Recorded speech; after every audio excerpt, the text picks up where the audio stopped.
ugly truth I wish I knew before applying for Canada visit visa to go and get rich. Okay, so here is the tea, because I have looked for this information, I couldn't find it. And here, if you are thinking of going to Canada to go and hustle, if you are thinking of even applying for that visit visa, which is 10 years, to go and do hustling, this video is for you. Before you make that move, please listen to this video up to the end. Before I dive into that, please hit that subscribing button and let's grow. If you are my old subscriber, I appreciate so much. I know I haven't been online for quite some time, but I'm back. People go to Canada. We hear agents everywhere. We are going to Canada. People are getting visas. But then you never hear from these people until they make it. So I'm here to share with you the ugly truth about this Canada visit visa for 10 years, 7 years. So please stick here, because this is very important information you must know before you go.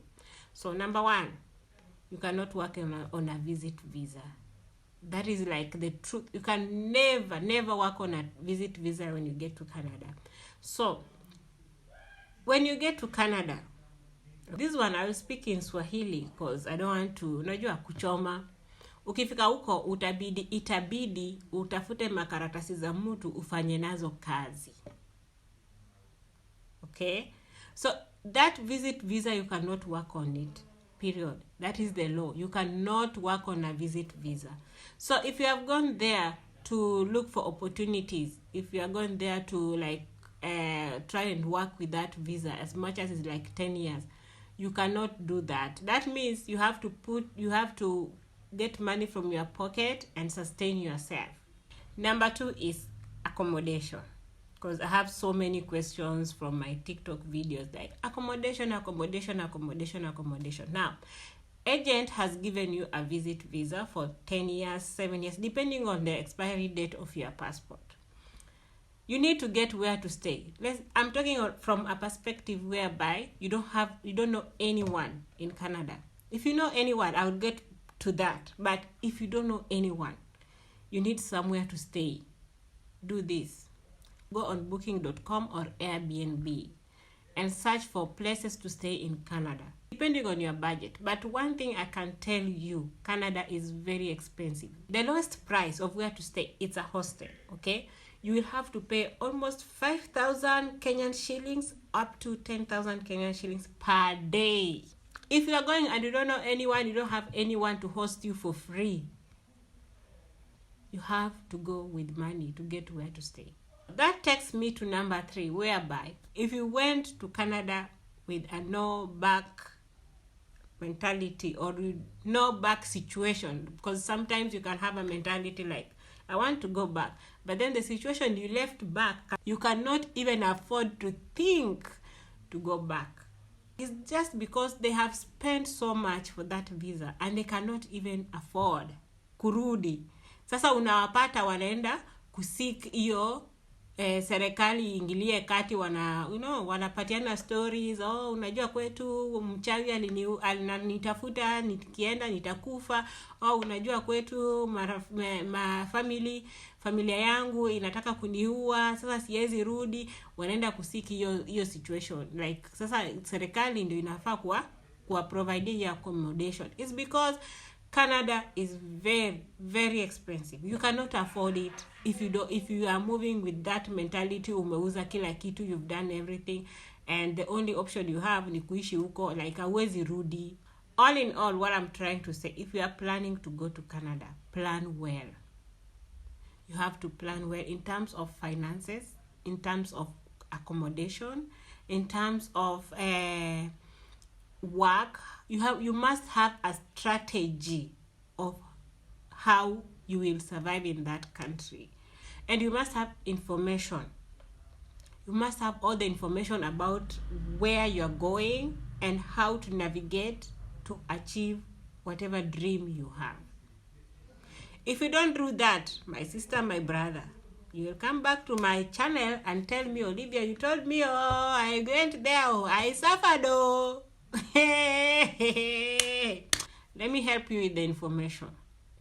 Number one, if you're planning to go to Canada, number one, You're not believing in any agent. If you used an agent to get a visa or whatever, you're not believing in any agent. Even if you used an agent or you did it by yourself, this information applies to you. You need to financially prepare yourself. Where will you stay? Number one. Number two, how will you get food?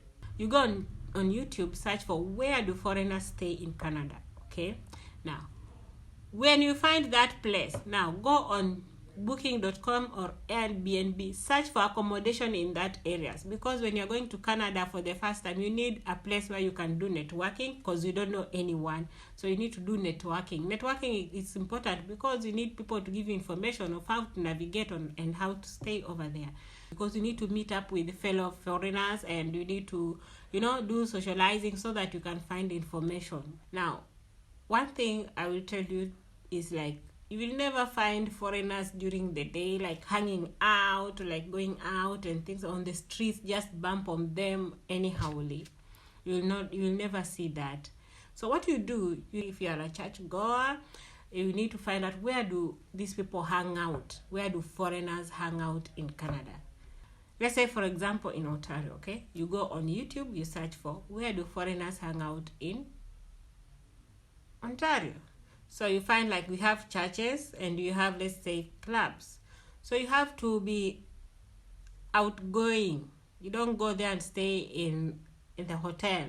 Every day is money. So you have, the faster the faster you network, the faster you find someone to help you, the less you spend before you get some money with you, like when you work.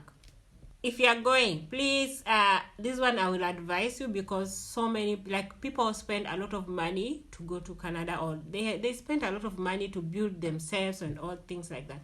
So a little bit of chance they get to make that money back, I assure you they will use it to the maximum. It's not their fault, because they suffered to get in that country. They have used a lot of money. They have not returned any. They have not, like, even recovered from their losses. So they are trying to make money for themselves. So if they get someone who is innocent, let's say, like, oh, I am here, I am new. They know, like, you don't know anything. So they will try to to get to you, to use you to get money from you. So you have to be very vigilant and very careful on how you talk to these people. So you can just go in let's say in a church, you find some foreigners there, be friendly. So you just be like, hi, how are you?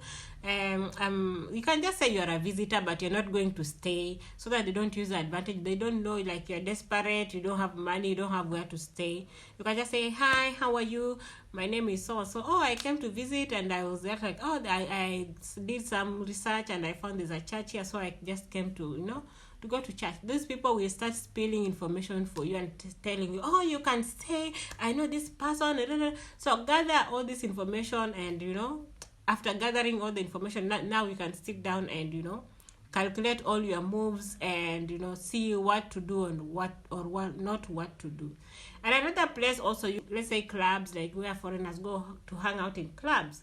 So you can go there and sit, have one sip of you. Even if you don't drink, remember, this is the point. Like, you are on a mission to get connections, to get someone to give you information on how to survive.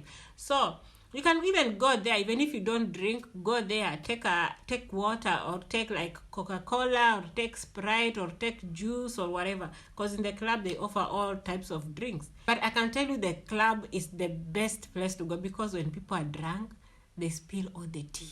That's where you get all the tea. When people are drunk, they don't care. They, like, spill to you all the tea. So that is the best place to get the information. So you ask them, like, if someone comes here for the first time, like, where do they live? What should they do? Because I'm just, I just came to visit, and I find it so expensive to stay in an Airbnb. These people, they will, they give you all the information without knowing, like, you are collecting notes. Like, they will tell you everything you need to know. And they will even give you, some of them, they will even give you the agents' numbers. Like, if you want to go to work, they will tell you, oh, use this particular person, she helped me out, or he helped me out. So you end up, at the end of the day, you have all the information, and you don't spend a lot of money, and you don't come across people who, like, con you and people using you because you are ignorant and things like that. You will not come across that because you went there with a strategy and you are executing your strategy, because Canada is not somewhere to go with little information. You have to do your research. You have to sit down, strategize on how to survive there, because it's not easy to survive if you're a new person in going to Canada and you're going to make you rich. That one.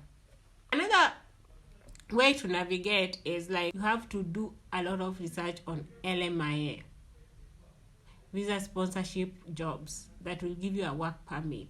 So how do you go about this? So number one, you can sit down on your computer, go on Job Bank, apply for those jobs, apply, but it will take you up to, maybe you have to send up to 100, 200 applications before you get one.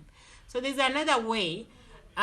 This other way, you need to use a lawyer. So we have these lawyers in Canada. They are immigration lawyers. They are legit, and they somehow they have these companies that can offer you LMIA. So these companies, they use these agents to do the process for them.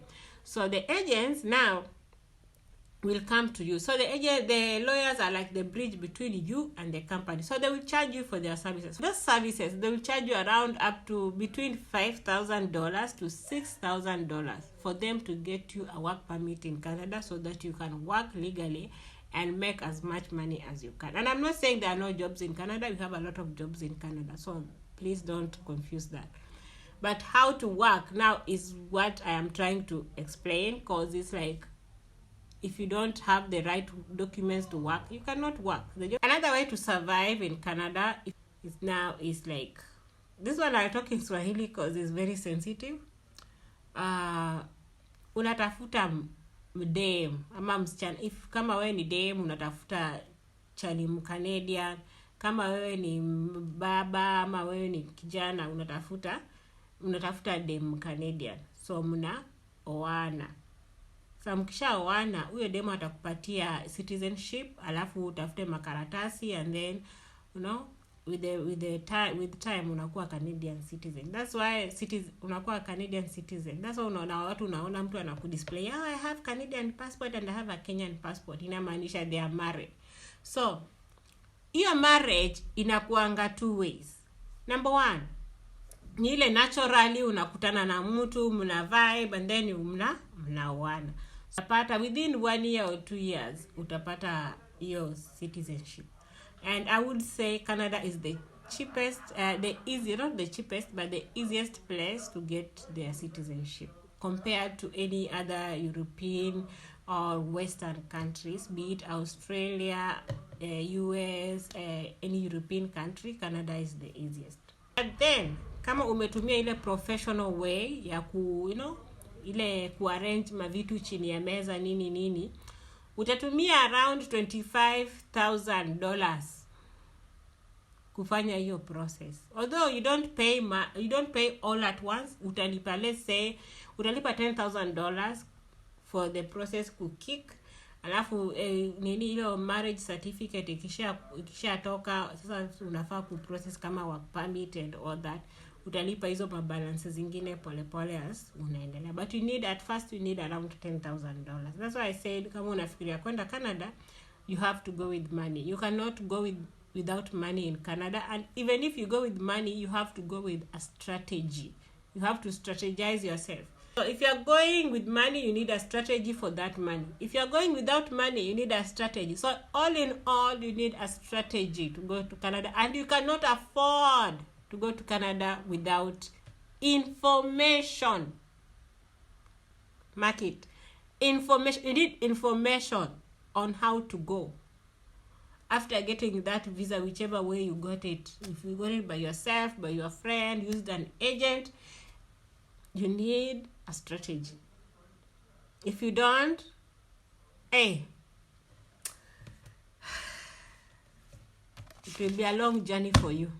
I hope this information was helpful for anyone who has any dream, or for those who have already have started the process and they are going through it and they have less information.